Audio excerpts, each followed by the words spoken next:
Philip, thank you so much for being here. It's great to see you again. Can we start by clearing something up? Because when critics talk about your music, they invariably reach for this term minimalist, and I know it's a term that frustrates you. Is that more because it's a reductive thing to have to label music anyway, or is it that the term is wrong? It's really a waste of time. It's something that happened 30 years ago. And we can talk about it, but it'd be better if we talked about what we're actually doing. It doesn't prepare you very well for what you're going to hear and see. And so it's kind of like when we talk about minimalism, we say, well, what does that have to do with what we're doing?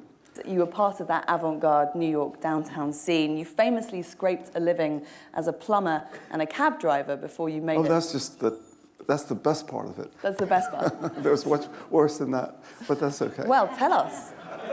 What was worse than being a plumber and a cab driver? Well, moving furniture wasn't so great.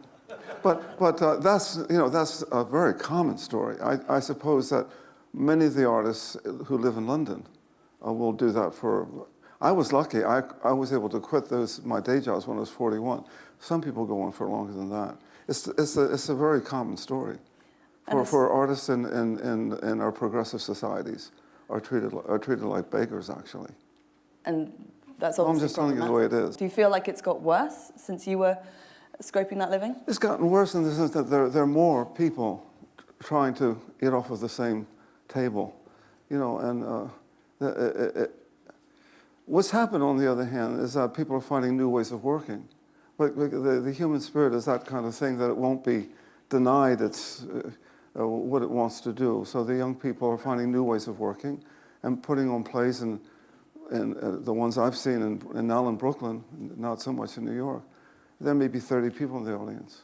And how important was it to you, do you feel, whether subconsciously or consciously, when you began writing music, to write music that people did want to listen to? I mean, it's kind of... No. I had an audience. It just happened to be a rather small one at first.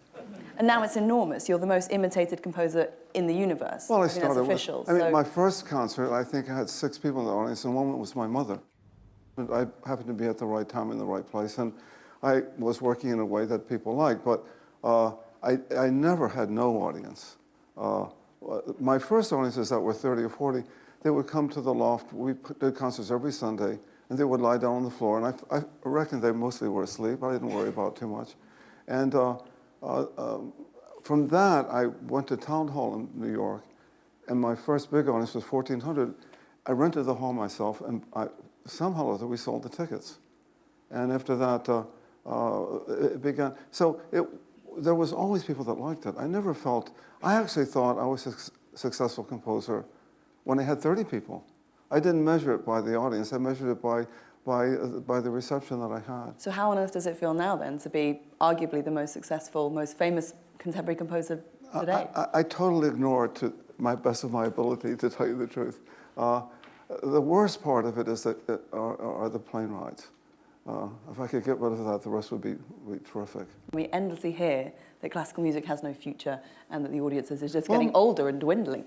Clearly, that's not the case. I see some very young people. I don't think that's true at all. In fact, I think there's an urgency and a need, and I think that a lot of people are coming and supporting it. Can you put your finger, do you think, on why your music has such an appeal, not just to the generations who grow up with it, but refreshing those generations all the time? Well, let's get back to my father's record store. I knew all the music in that store.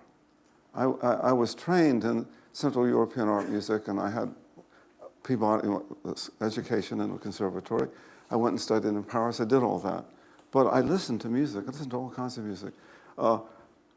My dad never told me that there was some music that was good and some wasn't good.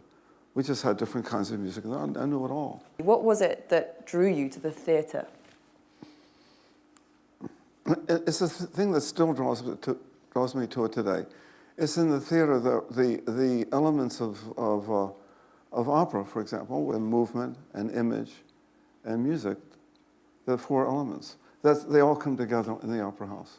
When I do piano concerts by myself, it's just the music. And if you go to a dance performance, you'll just see dance, perhaps. In theater, you begin to start to add the other parts. In the opera house, you actually have singing. It's the place. It's the ultimate platform for collaboration, collaborative work. And do you feel like, as a composer, you have a license in this environment? No. I have a responsibility. That's not the same thing. But it's actually quite more difficult because if we're going to take a perfectly good story and put it on stage, then there's got to be a reason for it. It better be worth it. And I can say that we bring the talents of singers who can be actors, musicians who can be artists. The crafts and arts in the opera are all come together. It's a tremendous activity.